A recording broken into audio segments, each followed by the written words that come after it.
6 months ago, I came on the record, I warned every single viewer on my YouTube channel that many cryptocurrency companies were leaving the United States because the hostile approach to cryptocurrency in the US makes it too risky for them to do business with us. 4 months ago, I once again came on my YouTube channel. I warned everyone and I said, hey, you know the SEC chair, the guy that regulates virtually every investment in the US and has the power to take them to court? Yeah, that guy. He says that virtually all cryptocurrencies are unregistered securities and that they're going to fail. And despite these warnings, people are somehow confused, amazed, befuddled, bemused at the fact that they wake up and the value of their cryptocurrency portfolios has dropped by upwards of 30%, as the SEC has leveraged lawsuits against Coinbase and Binance, which are two major cryptocurrency players in the US market. If you're one of these people that's still holding out for some fabled idea of favorable regulatory clarity in the United States regarding cryptocurrency, you need to wake up and watch this video. The regulations are clear. You just don't like what they are.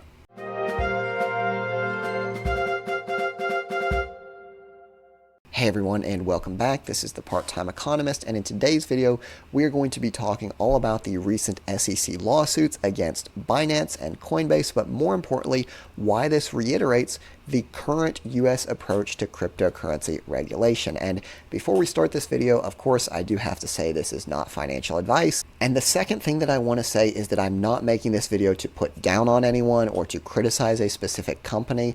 I'm simply doing this video because I think it's important for us to be aware of the current US regulations. And again, I'm someone that likes cryptocurrency. I own cryptocurrency. I think it has a lot of potential, a lot of innovation. So this video is not anti-crypto, but it's more a realization that we operate in an environment that is regulated, right? And we can think what we want about crypto, but at the end of the day, it exists within a system that is regulated. And pretending those regulations either don't exist or that we don't understand them is something that can be counterproductive. So first off, let's talk about these lawsuits. You can see here Coinbase being sued, their stock dropping 12%. This article says the SEC sued Coinbase on Tuesday, alleging that the company was operating as an unregistered exchange and broker, and that 13 assets listed on its platform were considered crypto asset securities. So, for those of you who do not know, when something is classified as a security in the United States, if you're offering it for sale, there's a couple things that have to happen. Number one, if the asset itself is a security, it has to be registered. But on top of that, even if you are selling a registered security, you as the dealer of that asset also have to be registered. So not only were they selling unregistered securities, but Coinbase itself wasn't even registered. So pretty major issue there. We've got similar allegations against Binance. Again, you can read through the articles, you can see everything that's going on, but the key thing for our purposes is that the SEC has listed 13 assets that it considers to be securities. And these are not just some fly-by-night cryptocurrencies that you've never heard of.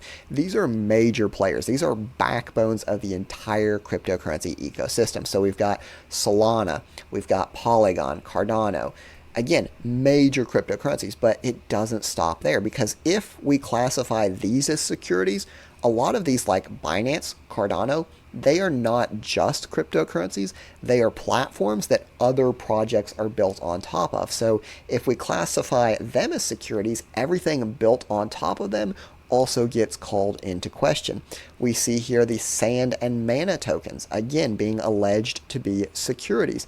This is the whole metaverse thing, right? If these things that are the foundation of the decentralized metaverse, if they're securities, that calls into question the entire metaverse, at least from the crypto perspective. AXS, which is the Axie token, right?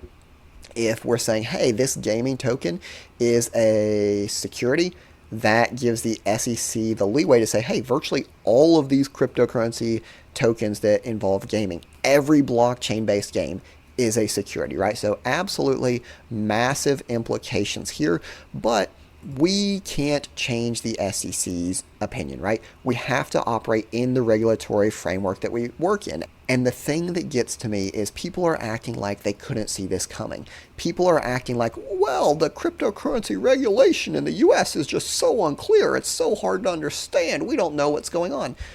The regulations are clear. Going back years, the SEC chairman has said every ICO, not every ICO minus your pet project, not every ICO minus the one that throws in some cool buzzwords and says, yeah, we're decentralized. Every ICO is a security. And just look at the name, ICO, initial coin offering. That's when a coin is offered for sale to the public for the first time. That sounds a lot like an IPO, initial public offering, when a stock is offered to the public for the first time. So this is poor marketing maybe on the part of cryptocurrency. If I was trying to get classified as not a security, I wouldn't purposefully adopt a name that is so similar to the initial offering of a security. But that's a video for a different day. And the key thing here is the SEC chair saying, hey, every single one of these cryptocurrencies that was offered through an ICO, it is a security. Every single one, from the guy that is in charge of regulating this.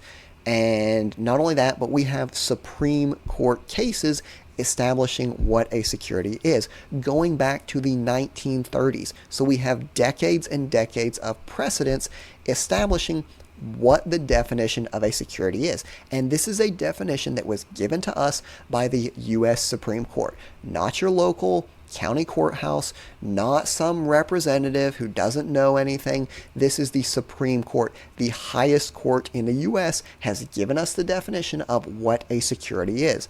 It is an investment of money into a common enterprise with a reasonable expectation of profits to be derived from the efforts of others. And if you're looking at this, you're saying, hey, is Walmart stock a security? Is Target stock a security? Yeah, they all fit that definition, right? Why would someone invest in a cryptocurrency if it wasn't to make money, right? Oh, I'm here for the technology. Okay, yeah, maybe some people are, but the vast majority, when they're offering these, they do it with the perspective of making a profit, right? So investment of money, obviously, into a common enterprise, multiple people working together with a reasonable expectation of profits. If we're looking at the prices of cryptocurrency, profits might not necessarily be there, but at least there's an expectation of profit. And then from the benefits of others, right? You're relying on some development team, some marketing team to go out there and increase the value of the project. So not only do we have the Supreme Court defining and telling us what a security is, not only do we have decades of that definition being applied, but we have recent court cases affirming that this still applies, right? Because a lot of people are saying, oh, that's back in the 30s. We need to modernize the definition, right? It doesn't matter that we're investing money into a common enterprise to make a profit from the efforts of others, because that was applying to paper stock certificates. We want to do the exact same thing, but because we're digital, it shouldn't apply. No, the courts are coming in and they're saying, hey, remember LBC, the library token? They were charged by the SEC with being an unregistered security. And what happened? The court came in and it said, yeah, you're an unregistered security. So the definition that was handed down by the Supreme Court has decades of precedence, and over a year ago, right? So this is 2022. Over a year ago, we have affirmation that that decades-old definition still applies, right? So you have the definition, you have the confirmation that it still applies, and people are still saying there's no clarity, right? The regulations are clear. You have the Supreme Court defining what a security is. You have a recent court case upholding that that definition still applies. You have the SEC, the government agency tasked with regulating securities, saying, yeah, hey, if you're an ICO, if you offered your coins to the public with an expectation of making profits in a common enterprise from the efforts of others, you are a security. Just because you issue someone a token instead of a stock certificate, that doesn't change the fact that what you're doing is fundamentally the same as any other security. So I know this was a bit of a rant, but again, I am someone that likes cryptocurrency, so I'm not trying to say crypto is bad. I'm just trying to say, if we're pretending that we don't know what the rules are, or we're pretending that these regulations don't exist, we're only hurting ourselves, because the SEC is going to sue who they're going to sue. The courts are going to follow the established doctrine, right? And we can sit here and pretend, oh, we're confused, we don't know what this is, but there's something known as metaphysical justice, right? And that is the idea that there's a reality around us and we can pretend not to understand it or that it doesn't exist, but that we're still going to feel its consequences, right? And that's what's going on here. The government is doing what it's doing, right? Now, we can say we want more favorable cryptocurrency regulation, and again, that might be something I support, right? Hey, the benefits of this crypto outweigh certain risks, right? That's something that we can organize, that we can promote, right? Again, maybe that's the place we want to head, but at least for now, at least for the time being, the government seems to have a pretty good idea of how they're going to regulate this, how they're going to apply it. And you can do what you want, of course. This video isn't financial advice, but what I'm saying is everything that we do within an investment context, we're going to either suffer from or benefit from the regulations as they're applied. So wouldn't it make sense to research those regulations, get a better idea of understanding them, and that way we can be more prepared for what happens? Now, as this applies to companies operating in the US, I think the implications are very clear. We've already seen a lot of other companies say, hey, we're not going to deal with XYZ cryptocurrencies, or we're going to just leave the US market altogether, right?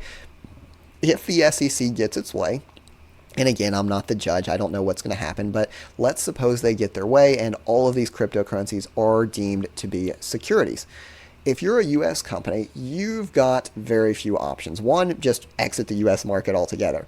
The other option, you're looking at this and you're saying, hey, I know what the Howey test is, and I know some cryptocurrencies do not fall under that, right? So Bitcoin, for example, right? It did not have an ICO.